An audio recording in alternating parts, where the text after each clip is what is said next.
Assalamualaikum warahmatullahi wabarakatuh. Waalaikumsalam warahmatullahi wabarakatuh. Perkenalkan, nama saya Cirmala Wisnu Permata Fardi. Saya dari pendidikan akuntansi dari kampus UMS. Tujuan saya mewawancari Bapak ingin mempertanyakan terkaitnya permasalahan pinjaman online. Siap.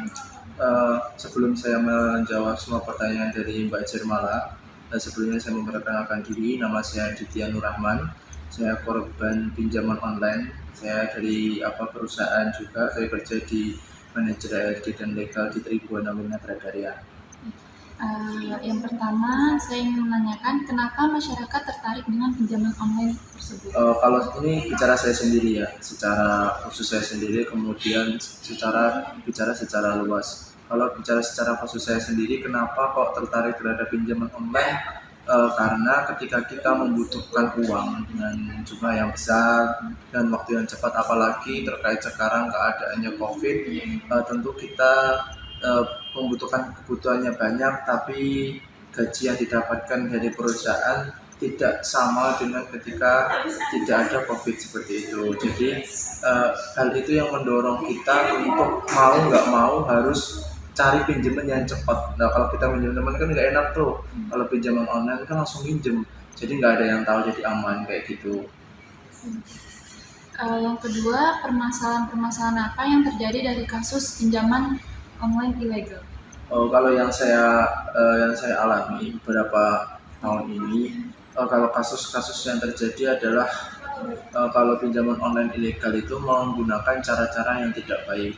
Seperti halnya ketika kita pinjaman online, kemudian dia tuh memberikan bunga yang terlalu tinggi, yang memberatkan kepada kita. Bahkan antara bunga dan apa yang kita pinjam itu lebih besar bunganya itu, sehingga kita memberatkan pada kita. Yang kedua yaitu dia menggunakan cara ketika kita tidak mau membayar, menyebarkan data-data yang tidak baik tentang kita, menyebarkan hal yang cerita tentang kita, tujuannya agar kita supaya membayar hutang tersebut, seperti itu.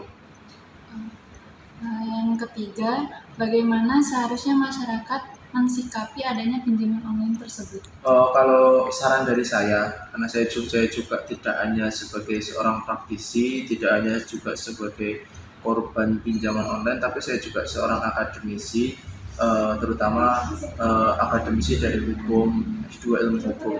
Kalau saran saya untuk menyikapi, tadi pertanyaan menyikapi adanya pinjaman online ya. Untuk menyikapi hal tersebut, tentu yang pertama kita lakukan, walaupun kita butuh uang yang diinginkan sekarang kan cepat, mudah, seperti itu.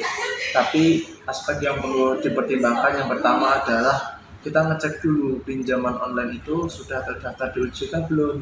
Ketika pinjaman online itu sudah terdaftar di OJK, berarti dia sudah memenuhi asas perizinan yang diterapkan di OJK sehingga aman.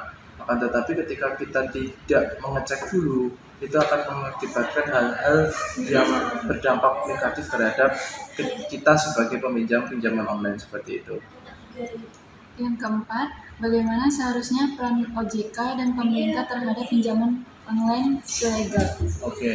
Hal ini sudah pernah saya bicarakan. Dulu saya ketika diundang menjadi seorang moderator atau pembicara di beberapa tempat, saya pernah berbincang dengan Pak Gunawan. Pak Gunawan itu selaku Direktur OJK Indonesia. Beliau mengatakan bahwasanya OJK telah melakukan beberapa hal terkait pinjaman online ini. Contohnya program dengan adanya regulasi-regulasi yang menitik beratkan pada persyaratan-persyaratan yang dipenuhi pinjaman online. Akan tetapi dari OJK belum bisa maksimal. Kalau saran untuk pemerintah, menurut saya pemerintah itu kan pemerintah tidak bisa terjun langsung, tapi menugaskan OJK untuk mengawasi, untuk menegur, kemudian memberikan hukuman terhadap pinjol-pinjol ini. Maka disarankan kepada pemerintah agar lebih perhatian, agar lebih memberikan suatu autensi atau antusias yang besar terhadap hal ini. Dan hal ini sudah akhir-akhir ini marak dilaksanakan, terutama pemerintah lewat Polri untuk menggerakkan.